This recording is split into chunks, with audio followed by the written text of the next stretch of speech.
ഇവിടെ തൃശൂർ ജില്ലയിലെ വേലുപ്പാളം എന്ന പ്രദേശത്തെ കണ്ണിലെത്തുന്ന സഹോദരിയുടെ 2 കിഡ്നിയും നഷ്ടമായിരിക്കുകയാണ്.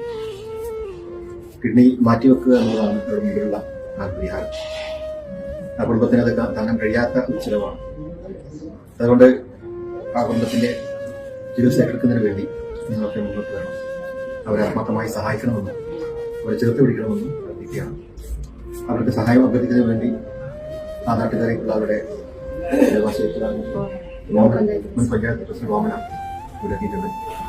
എല്ലാവരും ആ സഹോദരിക്ക് വേണ്ടി നിങ്ങളുടെ ജീവിതം മാറ്റിവെക്കണമെന്ന്. അസ്സലാമു അലൈക്കും വറഹ്മത്തുള്ളാഹി. നമസ്കാരം. ഞാൻ സയ്യിദ് മുഹമ്മദ് സൈനുൽ ആബിദീൻ തങ്ങൾ, തൃശ്ശൂർ ജില്ലയിലെ വരന്തരപ്പള്ളി പഞ്ചായത്തിലെ 5-ാം വാർഡിൽ വെള്ളായി മൂലയിൽ താമസിച്ചിരുന്ന കണ്ണന്തൊടി ഖാദറിൻ്റെയും റഷീദിൻ്റെയും സഹോദരിയായ 48 വയസ്സുകാരി റംലത്തിൻ്റെ ഇരുവൃക്കകൾ